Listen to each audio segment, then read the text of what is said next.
আরে উপরের আদেশ আসলেই কি আসল উপরওয়ালার আদেশকে লঙ্ঘন করা যায় নাকি? আরে কোন উপরের দোহাই তুমি দিবা? কত উপর, কত উপর। সব উপরের উপরে যিনি, তার আদেশকে লঙ্ঘন করতে কি একটাবার বুকে কাঁপে না? আমার উপরের আদেশ যদি হয় কোন আলেমের বুকে গুলি চালাতে হবে, আমার উপরের আদেশ যদি হয় কোন আলেমের হাতে হাত করা বাঁধতে হবে, অথচ আসল উপরওয়ালা যিনি, তার আদেশ জানি কোন আলেমের শানে যদি অন্যায় ভাবে বেয়াদবি করে ওর উপর পতন নেমে আসে। দুনিয়া থেকে যাওয়ার পরে ইনশাআল্লাহ মুসলমানদেরকে চিরকাল পর্যন্ত এই মাহফিল নতুন প্রেরণা এবং নতুন উদ্যমে উজ্জীবিত করে যাবে ইনশাআল্লাহ। অনেকেই জানেন মৌলিক প্রেক্ষাপট কি ছিল। রাতারাতি হঠাৎ করেই অল্প সময়ের প্রস্তুতিতে, তো অসুস্থ শরীরের মধ্যেই গত 1 মাসেরও অধিক সময় ধরে হযরত নিজেই যেখানে কোনো মাহফিল শরীক হতে পারছেন না শারীরিক অসুস্থতার কারণে, এর মধ্যেও রাতারাতি হঠাৎ করে এত বিশাল করে এবং দেশের মোটামুটি শীর্ষস্থানীয় প্রায় সকল আলেমদেরকে একত্রে নিয়ে আজকের এই ঐতিহাসিক সিরাতুন নবী সাল্লাল্লাহু আলাইহি ওয়াসাল্লাম সম্মেলনের আয়োজনের সেই মূল প্রেক্ষাপট তো সেটাই ছিল, যেই জন্য আল্লাহ তাআলা তার নবী সাল্লাল্লাহু আলাইহি ওয়াসাল্লামকে দুনিয়ার বুকে পাঠিয়েছিলেন। এক হাদিসের বুকে আল্লাহ রাসূল জানান, আল্লাহ আমাকে পাঠিয়েছেন বাদ্যযন্ত্র এবং মূর্তি ভেঙে দেওয়ার জন্য। তার মানে আল্লাহ রাসূল সাল্লাল্লাহু আলাইহি ওয়াসাল্লামের পৃথিবীতে আসার অন্যতম একটা মাকসাদই হলো হার লাইনে জাহেলিয়াতকে মুর্দা করা এবং হেদায়েতের আলোকে প্রজ্বলিত করা।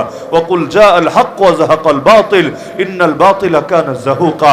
এখন জাহেলিয়াত যদি মূর্তির রূপ ধরে আসে, সেই জাহেলিয়াতের মাথা ভেঙে দিতে হয়। আর জাহেলিয়াত যদি বাদ্যযন্ত্র আর গান বাজনার রূপ ধরে আসে, সেই জাহেলিয়াতকেও ভেঙে গুড়িয়ে দিতে হয়। কারণ এই জমিন আল্লাহর, আল্লাহর জমিনে যতদিন পর্যন্ত আল্লাহর ইবাদত আর আনুগত্য চলতে থাকে, রব খুশি হয়ে রাজি হয়ে বান্দাদের উপর রহমত আর বরকত নাজিল করতে থাকেন। কিন্তু আল্লাহর জমিনে আল্লাহর খেয়ে আল্লাহর পরে মানুষ যদি ইবলিস আর শয়তানের পূজার আরাধনায় মেতে ওঠে, তাহলে এর দ্বারা আল্লাহর আযাব আর আল্লাহর গজব অবধারিত হতে থাকে। তো প্রকৃত মুসলমান তো সে যে নিজের জন্য যা পছন্দ করে অন্যদের জন্য তা পছন্দ করে। আমরা নিজেদের জন্য নিরাপত্তা পছন্দ করি, শান্তি পছন্দ করি, রহমত পছন্দ করি, বরকত পছন্দ করি। সুতরাং অন্যদের জন্য আমরা একইভাবে শান্তি, নিরাপত্তা, রহমত, বরকত পছন্দ করি। আর যদি শান্তি, নিরাপত্তা, রহমত, বরকত ধরে রাখতে চাই, তাহলে জমিনের মধ্যে এক আল্লাহর আনুগত্য ধরে রাখতে হবে।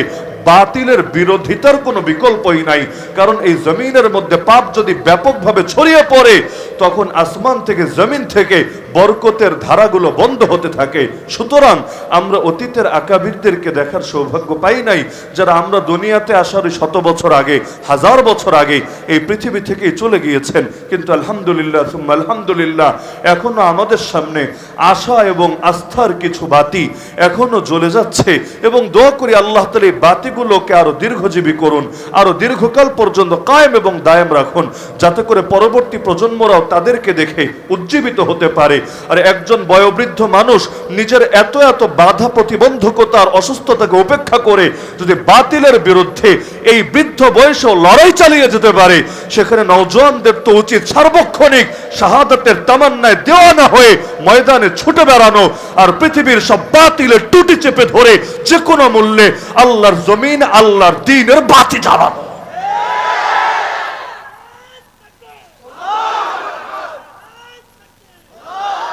আমির শরিয়াত সৈয়দ আতাউল্লাহ শাহ বুখারী আল্লাহ তাআলা তার কবরকে নূরে রূপান্বিত করে দিন।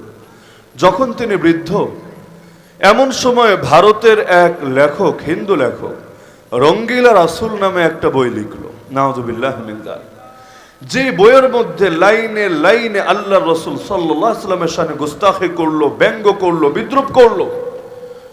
তো এর প্রতিক্রিয়ায় উলামায়ে কেরামের উদ্যোগে বিশাল করে এক জনসমাবেশের আয়োজন করা হলো। সেই সমাবেশে দাঁড়িয়ে আমির শরিয়াত সৈয়দ আতাউল্লাহ শাহ বুখারী রাহমাতুল্লাহ আলাইহি বললেন, উপস্থিত তোমাদের সবাইকে সাক্ষী রেখে বলছি, আমি বুড়ো হয়ে গিয়েছি তাতে কি? আরে আমি দুনিয়ার বুকে জিন্দা থাকবো আর আমার নানা সরওয়ারে কায়নাত মুহাম্মদুর রাসূলুল্লাহ সাল্লাল্লাহু আলাইহি ওয়াসাল্লামের শানে গুস্তাখি হবে, কিছুতেই আমি এটা মেনে নিতে পারবো না। আমি শুধুমাত্র 3 দিন 72 ঘন্টা অপেক্ষা করব। এই 72 ঘন্টার মধ্যে রঙিলা রাসূলের লেখকের যদি কোনো দফা রফা না হয়, আমি এই বুড়ো নিজ ময়দানে নেমে গিয়ে ওকে পৃথিবী থেকেই বিদায় করে দিয়ে আসবো। এই ময়দানের মধ্যে এত এত হাজার হাজার মানুষের সামনে বয়ান করলেন, কিন্তু এক কাঠ মিস্ত্রি যার নাম গাজী ইলমুদ্দিন শহীদ রহমতুল্লাহ আলাইহি বড় আবেগ নিয়ে এসেছেন যে আল্লাহর রসুলের শানে কে না জানি কি বেয়াদবি করেছে, হুজুররা ডেকেছে, যাই দেখে আসে হুজুররা কি বলে। এই একটা বাক্য তার অন্তরের মধ্যে এমন ভাবে আগুন ধরিয়ে দিল, সেখানে বসেই সে শপথ করলো, আল্লাহর সঙ্গে বেয়াদবদ্ধ হলো, আল্লাহ আমি একজন সাধারণ কাঠমিস্ত্রি, আমার ইলম নাই, আমার আমল নাই, আমার কিছু নাই, দুনিয়াতে কেউ আমাকে চেনে না, আমাকে জানে না। আরে আমি দুনিয়ায় বেঁচে থাকলে কি আর না থাকলে কি, একটা মাত্র জীবন তুমি যেহেতু দিয়েছো, সুতরাং তোমার নবীর ইজ্জত হেফাজতের জন্য সেই জীবনটাকেই আমি বাজে লাগাবো, মরা লাগলে মরবো, কিন্তু যতক্ষণ বেঁচে আছি এই রঙ্গিলা রাসূলের লেখককে তার উপযুক্ত প্রাপ্য বুঝিয়ে দেওয়ার চেষ্টা করে যাব। সেই যে হিম্মত নিয়ে ময়দানে নামলো, যদিও পরবর্তীতে তাকেও জীবন দিতে হয়েছে, তার জানাজাও ভারতবর্ষের ইতিহাসের এক বিশাল জানাজা ছিল, এবং পরবর্তীতে যখন বন্দী হয়েছিল তাকে মুক্ত করার জন্য সেই কায়েদে আজম মোহাম্মদ আলী জিন্নাহ পর্যন্ত আদালতে দাঁড়িয়ে তদবির করেছিল, কিন্তু একজন মাত্র কাঠ মিস্ত্রি, একজন বৃদ্ধ সাইয়েদ আতাউল্লাহ শাহ বুখারীর ডাকে তার জীবনটাই পরিবর্তন হয়ে গিয়েছিল। অবশেষে ঠিকই আল্লাহ নবীর ইজ্জত হেফাজত রক্ষার্থে গোস্তাখ রাসূলকে তার উপযুক্ত প্রাপ্য বুঝিয়ে দিয়েছিল। যদিও নিজের হায়াত গিয়েছে, তাতে কি প্রকৃত মুসলমান নিজের হায়াত নিয়ে ভাবে না? ওই সাহাবীর মতো ময়দানে যুদ্ধ চলছে, এক পাশে মুসলমানরা, আরেক পাশে কাফেররা। মুসলমানদের পাশে গুটি কয়েক সাহাবী আছেন আর প্রচুর পরিমাণ তাবেঈ আছে। তো এখন মুসলমানদেরকে যুদ্ধের ময়দানে খেপানোর জন্য কাফেরদের সারির ভেতর থেকে এক কাফের আল্লাহ নবী সাল্লাল্লাহু আলাইহি ওয়াসাল্লামের শানে গুস্তাখি করে একের পর এক ক্রমাগত গালিগালাজ করে যেতে লাগলো। তার উদ্দেশ্য মুসলমানদেরকে উত্তেজিত করে তোলা, রাগিয়ে তোলা, কারণ তারা জানে যদি যুদ্ধের ময়দানে উত্তেজিত হয়ে যায়, রেগে যায়, তখন তাদের কৌশলে ভুল হবে, তারা আবেগের বশে এমন কোন সিদ্ধান্ত নিয়ে ফেলবে যার কারণে যুদ্ধে জয়ী হওয়ার পর তাদের জন্য অনেকটাই ঝুঁকিপূর্ণ হবে। তো এখন এই মুসলমানদের রাগানোর জন্য আজকাল যেমন ক্ষণে ক্ষণে আল্লাহর রাসূলের শানে বেয়াদবি করে, গুস্তাখি করে, এক এক সময় উদ্দেশ্য এক একটা হয়। কখন উদ্দেশ্য হয় ভাত টিপ দিয়ে দেখা, ভাত রান্না হয়েছে কিনা, সব কমপ্লিট কিনা বোঝার জন্য সবগুলো আলাদা আলাদা ভাবে টিপ দেওয়া লাগে না, একটা দুইটা টিপ দিলেই বোঝা যায় বাকিগুলোর কি অবস্থা। ওরাও মাঝে মধ্যে টিপ দিয়ে দেখে আমাদের ঈমান, আমাদের আকীদা, আমাদের মহব্বতের উৎস মুহাম্মদুর রাসূলুল্লাহ সাল্লাল্লাহু আলাইহি ওয়াসাল্লামের শানে গুস্তাখি করে দেখে মুসলমান কি জেগে আছে নাকি ঘুমিয়ে গেছে। যেদিন টিপ দিলে দেখবে কোনো প্রতিক্রিয়া আসে না, সকলেই ঘুমিয়ে আছে, ওদের আর ওদের টেনশন করা লাগবে না, কারণ ঈমানের উৎস আল্লাহ রাসূলের উপর আঘাত দিলেই যারা জাগে না ওদেরকে নিয়ে টেনশন করাই লাগে না, কারণ ওরা অদৃশ্য গোলামের জিনজিরে এমনি আবদ্ধ হয়ে আছে। তো যতদিন পর্যন্ত দেখবে আরে কেউ না কেউ ক্ষোভের দাবানলে ঠিকই জ্বলে উঠেছে, ততদিন পর্যন্ত ওদের ভয় যাবে না। যেমনি ভাবে দেখেন না ফিলিস্তিনের মাসুম মাসুম বাচ্চাদেরকে পর্যন্ত ছাড়ছে না, গত 4 মাসের যুদ্ধে প্রায় 20,000 শুধু শিশুকেই হত্যা করেছে। আরে শিশুদের নিয়ে এত ভয় কিসের, এত আশঙ্কা কিসের? বড়দেরকে মারতে গেলে যদি দুর্ঘটনাবশত 2-1টা গুলি বাচ্চাদের বুকে লাগে তাহলে সর্বোচ্চ 10 জন, 20 জন, 100 জন, 200 জন মরতে পারে, 20,000 মরে না মাত্র 4 মাসে। তার মানে যেভাবে বড়দেরকে টার্গেট করে মারে, একইভাবে মাসুম বাচ্চাদেরকেও টার্গেট করে মারে। আপনি বলতেই পারেন এই বাচ্চাদের অপরাধ কি, এদের উপর কেন এত বেশি উগ্রতা প্রকাশ করছে? আমার কাছে জবাব একটাই, ওই অতীত যুগে তাগুত ফিরাউন যেই কারণে শিশু মূসার ভয়ে কেঁপে কেঁপে উঠত, এমনকি শিশু মূসার জন্মের আগেই তার বিরুদ্ধে মৃত্যুদণ্ডের পরোয়ানা জারি করে রেখেছিল, এই জামানায়ও ঠিক একই কারণে এই ফেরাউনের প্রেতাত্মারা এই মুসলমান শিশুদেরকে ভয় করে, নবী মূসার উত্তরসূরিদেরকে ভয় করে, কারণ তারা জানে দেখতে শিশু হলে কি হবে, সিংহের ঘরে যে শাবক জন্ম নেবে ও তো আর শিয়াল হবে না, ওর রক্তের ভেতর সিংহের রক্তই জারি থাকবে। আরে শিয়ালদের রাজত্ব থাকে সেই বনে যেই বনে সিংহ থাকে না, আর যদি শিয়ালদের রাজত্ব চলাকালেও হুঙ্কার দিয়ে সিংহ যদি বনে ঢুকে পড়ে, শিয়ালরা তখন লেজ গুটিয়ে পালানোর জায়গাও খুঁজে পায় না। ওরা জানে ওরা তো শিয়ালার জাতি, বানরের জাতি, শূকরের জাতি। অতীতে ওদের পূর্বপুরুষদেরকেও আল্লাহ ওদের বেয়াদবির কারণে আসল রূপে প্রকাশ ঘটিয়ে দিয়েছিলেন। কাউকে বানিয়ে দিয়েছিলেন শুয়োর, কাউকে বানিয়ে দিয়েছিলেন বানর। এই শূকর আর বানরের উত্তরসূরিরা কি পাঙ্গা নেবে সিংহের জাতির সাথে তোরা জানে? এই মাসুম বাচ্চাগুলো দেখতে বাচ্চা হলে কি হবে? চিরকাল তো বাচ্চা থাকবে না। আরে যখন বড় হবে এই বাচ্চাগুলো তো আর মেশকাম্বরের ঘ্রাণে বড় হবে না, বারুদের গন্ধে গন্ধে বড় হবে।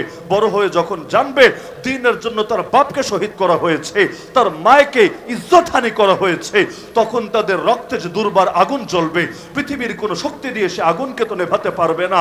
সুতরাং যে কোনো মূল্যে চাই বাচ্চাগুলো যাতে বড় না হয়, কারণ একবার যদি এরা বড় হয়, নওজোয়ান হয়, আর সবাই মিলে ময়দানে নেমে আসে, তখন তো এই বানরা শুয়োরের উত্তরসূরিরা লেজ গুটিয়ে পালানোর কোনো জায়গাও খুঁজে পাবে না।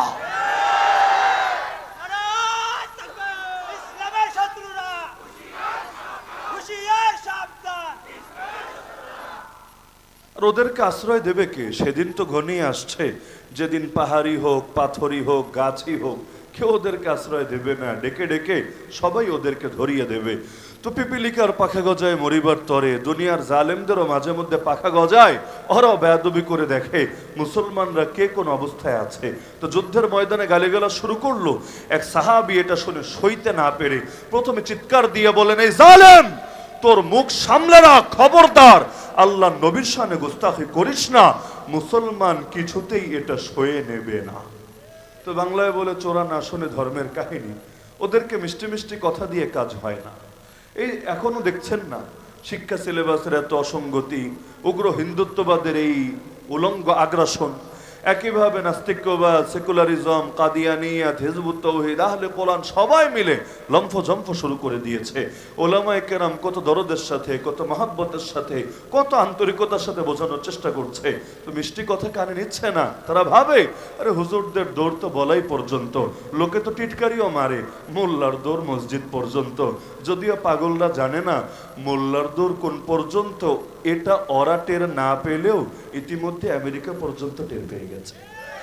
মোল্লার দৌড়ানি খেয়ে, মোল্লার ঠ্যাঙ্গানি খেয়েই তো আমেরিকারও কোমর প্রায় ভেঙে গেছে। এমনকি ওদের অর্থনীতি যায়, সামাজিক সংহতি যায়, দুনিয়ার উপর মোরলগিরি পর্যন্ত যায়, ছোট ছোট দেশ পর্যন্ত পাত্তা দেয় না।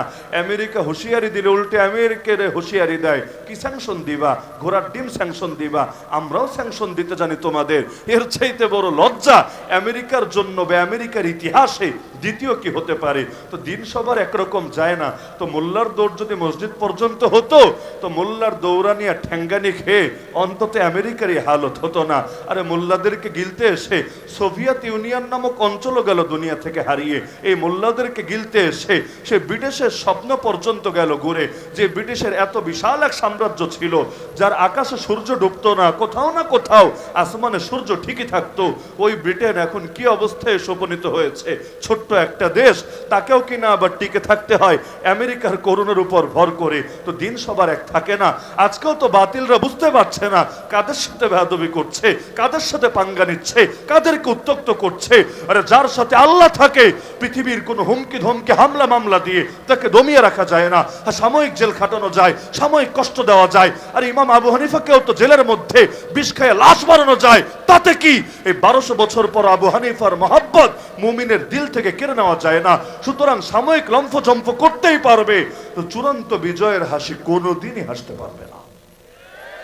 তো সেই সাহাবী প্রথমে বললেন, বলায় কাজ হলো না। এক পর্যায়ে তরবারিটা কোষমুক্ত করে লাফিয়ে নেমে পড়লেন ময়দানে, ছুটে যেতে লাগলেন কাফেরদের ভিড়ের দিকে।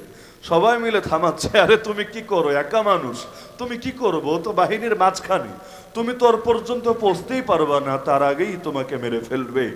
ইমানের বলে বলিয়ান হয়ে তিনি গর্জে উঠলেন, আরে রাখো আমার নিরাপত্তার কথা, আল্লাহর রসুলের ইজ্জত যদি হেফাজত করতে না পারি, এই প্রাণ রেখে কি লাভ হবে? এ কথা বলে কাফেরদের শাড়ির ভেতর ঢুকে পড়লেন তরবারি চালাতে চালাতে। তো তার তো আর বেঁচে ফেরার কোনো আশাই নাই, স্বপ্নই নাই। মৃত্যুর ভয়কে যারা জয় করে, পৃথিবীর কারো সামনে তারা মাথা নত করে না, করার প্রশ্ন আসে না। এখন তরবারি যখন চালাতে শুরু করলেন, এরকম পাগলাটে তরবারির সামনে কে দাঁড়াতে পারে? সামনে সৈনিক দু একটা যখন কচুকাটা হয়ে গেল, অন্যগুলো আস্তে আস্তে এমনি সরে পড়লো। কারণ তারা চিন্তা করছে যেভাবে পাগলের মতো চোখ বন্ধ করে তরবারি চালাচ্ছে, কোপ একটা লেগে গেলে তো ভবলীলাই সাঙ্গ হয়ে যাবে। এত এত পয়সা পাতি, এত এত সম্পদ, সহায় সম্পদ, এগুলো দিয়ে কি হবে? আরে বেঁচে থাকলে নাই চাকরি বাকরি আর টাকা পয়সার দাম আছে, মরে গেলে ওদের সামনে তো আর জান্নাতও নাই, শাহাদাতের মহাব্বতও নাই, কিছুই নাই। এখন ছুটে যাচ্ছে ওরা, একজন একজন সরে যাচ্ছে আর সাহাবী সেই টার্গেটের দিকে ছুটে যাচ্ছে। এখন মুসলমান তো মৃত্যুকে এত বেশি ভালোবাসে, কাফেররা জীবনকেও যত বেশি ভালোবাসে না। কারণ মুসলমান জানে শাহাদাত হলো ওই মধুর নাম, যেই মধুর কোনো বিকল্প হতেই পারে না। কেউ যদি জান্নাতে একবার যায়, দ্বিতীয়বার কখনো ভুলেও এই দুনিয়া ফিরতে চাইবে না। এমনকি রব যদি গোটা দুনিয়ার মালিকানার অফার দেন, তবুও ফিরতে চাইবে না। নবী বলেন ইল্লা শাহিদ, এক শ্রেণী বাদে, নাম তাদের শহীদ। তারা আল্লাহকে বলবে আল্লাহ বেশি না, মাত্র 10টা বার অন্তত দুনিয়ায় ফিরায় দাও, লিমা ইয়ারা মিনাল কারামা। কারণ তারা দেখেছে শাহাদাতের কি মর্যাদা। এমনকি নবীও একবার না বারবার শাহাদাতের দোয়া করেছেন। একটা বার চিন্তা করেন কি মধু লুকিয়ে আছে এই শাহাদাতে, যার জন্য জান্নাতে পর্যন্ত জান্নাত ছেড়ে চলে আসতে চাইবে। যেই জান্নাতে রবের দিদার আছে, যেই জান্নাতে প্রিয় নবীজির সোহবত আছে, যেই জান্নাতে হুর আছে, যেই জান্নাতে গিলমান আছে, যেই জান্নাতে শারাবান তাহুরা আছে, যেই জান্নাতে সালসাবিল জানজাবিল সব আছে, সেই জান্নাত পর্যন্ত ছেড়ে দিয়ে আসতে চাইবে আর একবার শাহাদাতের মধু পান করবে বলে। তো সেই সাহাবী গেলেন, গিয়ে অবশেষে সেই জালেমকে, যে আল্লাহ নবীর সামনে বেয়াদবি করছিল, ওকে দুনিয়ার ওপারে পাঠিয়ে দিলেন। এরপর নিজেও আর প্রাণ নিয়ে ফিরতে পারলেন না, বরং তাকেও শহীদ করে দেওয়া হলো। কিন্তু এটা তাদের কাছে কোনো খারাপ লাগার বিষয় ছিল না, বরং উপভোগের বিষয় ছিল। কারণ নবীর সাহাবীরা তারা তো মরতে মরতেও বলে যেতেন ফুস্তু রব্বিল কাবা, কাবার রবের কসম, জীবন আমার কামিয়াব হয়ে গিয়েছে। এমনকি খাতমে নবুয়তের প্রথম শহীদ, এই খাতমে নবুয়তের জন্য ইতিহাসে কত হাজার মানুষ যে জীবন দিয়েছে আল্লাহ ভালো জানে। আল্লাহ তাআলা এই সমস্ত শুহাদায়ে কেরামকে কবুল করুন, জান্নাতে সর্বোচ্চ মাকাম দান করুন, আমাদেরকেও খাতমে নবুয়তের শহীদ হিসেবে কবুল করুন। হুজুর তো লিখেই রেখেছেন হুজুরের রুমের সামনে যে খাতমে নবুয়তের জন্য আমি আমার প্রাণকে উৎসর্গ করে দিলাম। আর এই খাতমে নবুয়তের প্রথম শহীদ যিনি ছিলেন, হাবিব আনসারী রাদিয়াল্লাহু আনহু, মুসাইলিমার দরবারে যখন নির্মমভাবে একটা একটা করে অঙ্গ কেটে তাকে শহীদ করে দেওয়া হয়েছিল, এই সংবাদ যখন মদিনায় তার মায়ের কানে পৌঁছেছিল, আরে আফসোস করবে দূরের কথা, কান্নাকাটি চিৎকার চেঁচামেচি করবে দূরের কথা, চিৎকার করে গর্বের সাথে বলেছিল লিহাযাল ইয়াউমি আরদাতুহু, আরে আজকের এই দিনের জন্যই তো আমি ওকে দুধ পান করিয়েছিলাম। তো যে কোনো ক্ষেত্রে মহাব্বত যদি দিলের মধ্যে ঢুকে যায়, ওই জিনিস বড় আসান হয়ে যায়। যেমন ধরেন নামাজ, নামাজ যে সহজ কোনো ব্যাপার এমন না। আল্লাহ নিজেই বলছেন ওয়া ইন্নাহা লাকাবীরা, প্রথমে নিজে আদেশ দিলেন বিপদে পড়লে সবর আর সালাতের মাধ্যমে আল্লাহ সাহায্য প্রার্থী হবা।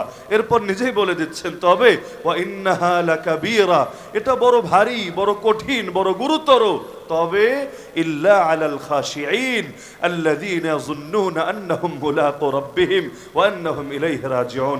এই নামাজ তাদের জন্য মোটেও কঠিন না যারা আল্লাহর সামনে বিনয়ী হয়েছে, যারা অন্তরে আকীদা পোষণ করে একদিন মিলিত হতে হবে রবের সাথে, দাঁড়াতে হবে তার দুয়ারে, তার দরবারে। সুতরাং ফিরে যেহেতু তার কাছেই যাব, তাকে তো রাজি করতে হবেই হবে।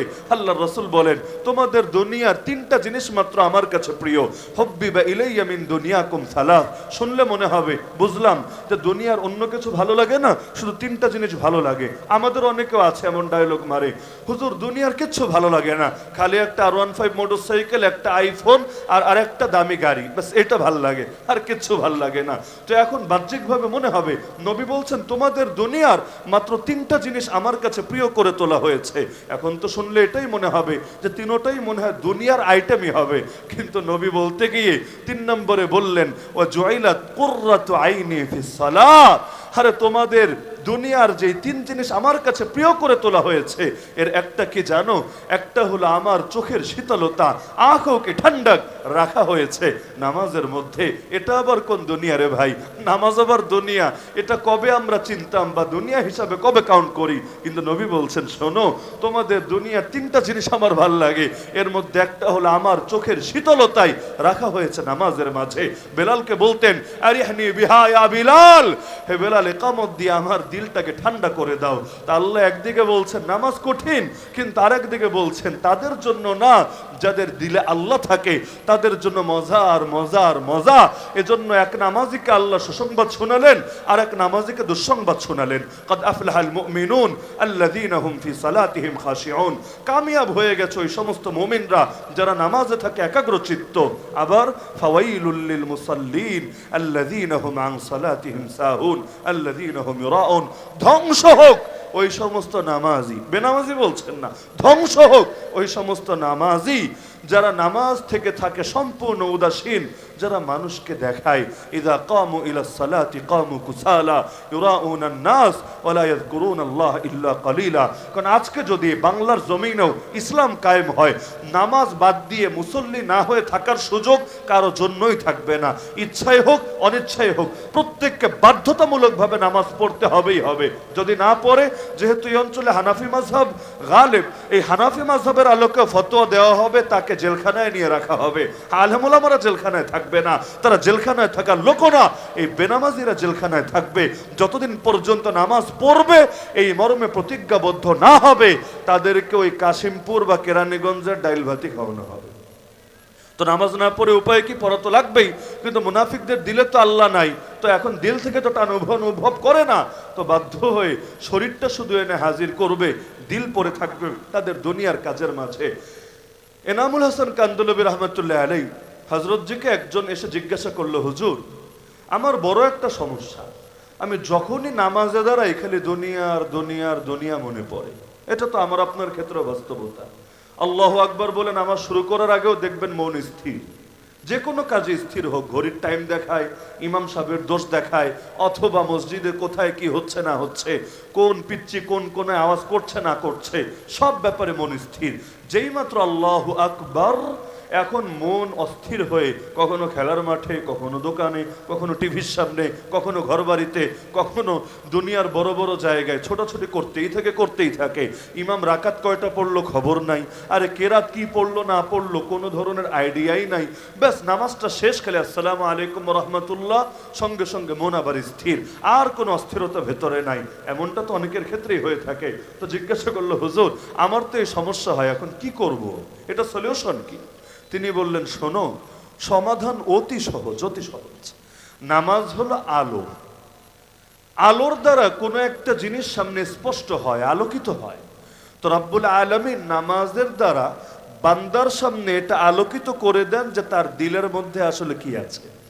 দিলের মধ্যে যদি দুনিয়া থাকে, আল্লাহ নামাজে দাঁড়ালেই আলো দিয়ে, নামাজ নামক আলো দিয়ে স্পষ্ট করে দেন, বান্দা তোর দিলটা দেখ না, তোর দিলে আমি নাই, তোর দিলে দুনিয়া ভরা। আর যদি দিলের মধ্যে আল্লাহ থাকে, আখিরাত থাকে, জান্নাত থাকে, সেই সমস্ত ফিকিরগুলো থাকে, তখন নামাজে দাঁড়ালে আরে মন শুধু এদিক ওদিক না, বরঞ্চ কখনো জান্নাতের দিকে, কখনো রবের রহমতের দিকে, সেই বিশেষ বিশেষ হালতের মধ্যে ছোটাছুটি করতে থাকে। তো তিনি সমাধান দিলেন, দিল থেকে দুনিয়া বের করো, দুনিয়া পকেটে থাকলে থাক, দিল থেকে দুনিয়া বের করো, দিলের মধ্যে আখিরাত ঢোকাও, রবের ইশক, মারিফত আর মহব্বত আর তাওহীদ ঢোকাও। দেখবা নামাজে দাঁড়ালেও আর মন দুনিয়ার দিকে ছুটবে না, মন যেখানে ছোটা সেখানেই ছুটবে। সম্ভবত হাসান বসরি রহমতুল্লাহ আলাইহিকে একজন এসে জিজ্ঞাসা করেছিল, হুজুর আমার তো তাহাজ্জুদ পড়তে অনেক মনে চায়, পারি না, চেষ্টা করি, কিন্তু কোনোভাবে আমার তাহাজ্জুদ পড়া হয় না, হয়তো জাগতেই পারি না, অথবা জাগলেও আবার কিভাবে যেন ঘুমিয়ে পড়ে, নামাজের তৌফিক হয় না। অথচ তা তোমাদের কাছে অপছন্দনীয় অথবা কষ্টকর। কুরহুন শব্দের দুই অনুবাদই করা যায়। কেমন কষ্ট? সাধারণ কষ্টকে কুরহুন বলে না। এই যে গরমের মধ্যে বসে বসে বয়ান শুনছেন, এটাও তো কষ্ট, এটাকে কুরহুন বলে না। হামালাতহু উম্মুহু কুরহা ওয়া ওয়াদাতহু কুরহা। কোন পরিমাণ কষ্টকে কুরহুন বলে, এটা কোরআনের আয়াত সামনে রাখলে বুঝে আসবে। একজন মা সন্তানকে যে গর্ভে ধারণ করে, এতে তার যে কষ্ট হয়, ওই কষ্ট বোঝানোর জন্য আল্লাহ শব্দ ব্যবহার করলেন কুরহুন। একইভাবে একজন মা ডেলিভারির সময় তার বাচ্চাকে যে প্রসব করে, এতে তার যে বেদনা হয়, যাতনা হয়, যন্ত্রণা হয়, আল্লাহ ওই ব্যথা বোঝানোর জন্য শব্দ ব্যবহার করলেন কুরহুন। একই শব্দ জিহাদের ব্যাপারে, যদিও জিহাদ ফরজ তোমাদের জন্য, কিন্তু এটা তোমাদের জন্য যতই ফরজ করা হোক, কিন্তু অধিকাংশের কাছে কুরহুন বড় কষ্টকর। দেখেন না কেমন কষ্টকর, জিহাদ শব্দ শুনলেই অনেকের গায়ে চুলকাতে থাকে। কিচ্ছু লাগে না, খালি জিহাদ সাবিলুনা সাবিলুনা আল জিহাদের স্লোগান দিলে অনেকে ভেতরে জ্বলে পুড়ে ছাই হতে থাকে। আর ওদেরকে জ্বালাতে না দিয়াশলাই লাগে, না মোমবাতি লাগে, না ল্যাম্প লাগে, কিচ্ছু না, খালি জিহাদের নামে নারা লাগালে, স্লোগান দিলেই ওদের কলিজায় আগুন জ্বলতে থাকে, পুড়তে থাকে। আমার বড় মজা লাগে যখন দেখি কলেজ ভার্সিটির ছেলেপেলেরা পর্যন্ত বিভিন্ন সময় মিছিলে নেমে, আরে কোনো একজন হুজুর নাই, কোনো হুজুরের উপস্থিতি বা প্রত্যক্ষ পরোক্ষ কোনো ইন্ধন নাই, কিছু নাই, নিজেরা নেমে নেমে স্লোগান দিতে থাকে সাবিলুনা সাবিলুনা আল জিহাদ। কি যে এক মজা লাগে। আরে তারা এক একটা স্লোগান শুধু দেয় না, তারা যেন নাস্তিকদের কলিজার মধ্যে এক একটা আগুন জ্বালিয়ে দেয়। তো একদিকে এটা কারো কারো কাছে এত অপছন্দনীয়, আর একদিকে প্রকৃত মুমিনের কাছে এতটাই মজাদার। নবীর এক সাহাবী বুড়ো হয়ে গিয়েছেন, ছেলেরা জিহাদে যাচ্ছে, এখন বাবা বায়না ধরেছে আমাকেও জিহাদে নিয়ে যেতে হবে।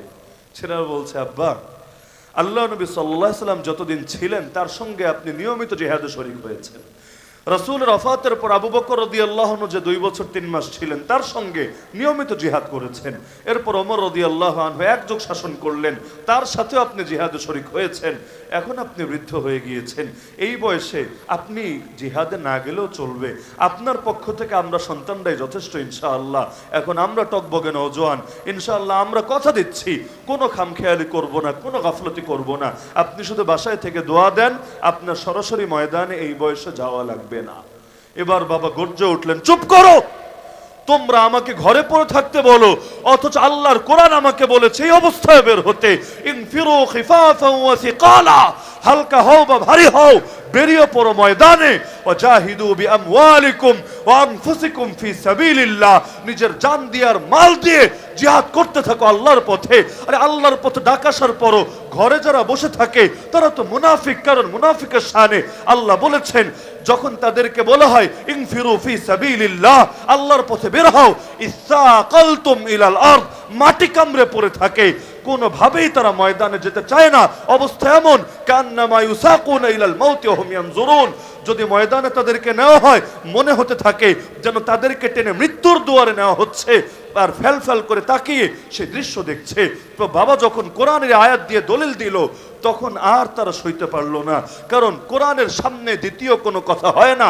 আজকের যুগের ভণ্ডদের মতো না, কোরআন খুলে যদি দলিল দেখান তাও মানে না, হাদিস খুলে যদি দলিল দেখান তাও মানে না, উম্মতের 1000 বছরের ইজমা সর্বসম্মত মত যদি তুলে ধরেন তাও মানে না, কারণ অন্তরে মোহর মেরেছে আমার দলনেতা যা বলেছে তার বাইরে কিছু মানবো না, আমার ভণ্ড পীরে যা বলেছে এর বাইরে কিছু মানবো না, আমার রাজনৈতিক নেতা নেত্রী যা বলেছে এর বাইরে কিছু মানবো না, আমার অফিসার যা বলেছে এর বাইরে কিছু মানবো না।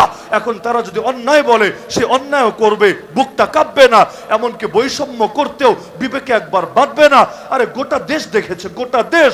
এখন থেকে মাত্র কয়েকদিন আগে চট্টগ্রাম কোর্টে যখন আমাদের এক নও-মুসলিম ভাই আর নও-মুসলিম বোনকে পেরেশান করা হচ্ছিল, ভাই ইব্রাহিম আর বোন জান্নাতুল, কারণ এই দেশে মুসলমান যদি কাফের হয় তার জন্য পথ সহজই থাকে। খ্রিস্টান যারা হয়েছে লসে নাই, দুনিয়ার বিবেচনায় লাভে আছে। কাদিয়ানি যারা হয়েছে লসে নাই। শাহমুদনগর পঞ্চগড়ের তো আমি নিচ্চোখে দেখে এসেছি, আরে বড় সুখে শান্তিতে সুন্দরভাবে দিন কাটাচ্ছে। এমনকি গ্রামের বৃষ্টি খাতুন শহরে গিয়ে অভিশ্রুতি শাস্ত্রী হয়ে গেলে তারও কোনো পেরেশানি নাই, বরং সুন্দর করে সাংবাদিকের ক্যারিয়ার গড়ে তুলছে। এই বেইলি রোডে আগুন যদি না লাগতো, এই নামে যে এক মহিলা ধর্মান্তরিত হয়েছে এটা পর্যন্ত কেউ জানতো না, তার নাম নিয়ে এত ধিক্কার উঠতো না। কিন্তু এই দেশে যদি স্নেহা জান্নাতুল হতে চায়, হিন্দু ধর্ম থেকে মুসলমান হতে চায়, তার যেন পেরেশানি শেষ নাই। তো একটা ছেলে একটা মেয়ে দুজনেই মুসলমান হয়েছে, দীর্ঘকাল পর তাদের বিয়েও হয়েছে। এর আগ পর্যন্ত সব স্বাভাবিক। বিয়ের পরে মেয়ের মা মামলা দিল ছেলের নামে, কিডন্যাপের মামলা, অপহরণের মামলা, অথচ তারা প্রাপ্তবয়স্ক, তাদের কাগজপত্র ঠিক আছে, নিজেরাই বুঝে শুনে এফিডেভিট করে মুসলমান হয়েছে, বিয়েও স্বাভাবিক প্রক্রিয়া হয়েছে, কিন্তু অপহরণ মামলা হয়ে গেল। এই মামলার পর যখন এটা কোর্ট পর্যন্ত গেল, বিচারক রায়ও দিল, সফট রায়, কিন্তু এই রায়কে প্রভাবিত করার জন্য একদল উগ্র হিন্দুত্ববাদী কোর্ট চত্বরে গিয়ে পর্যন্ত জয় শ্রীরাম বলে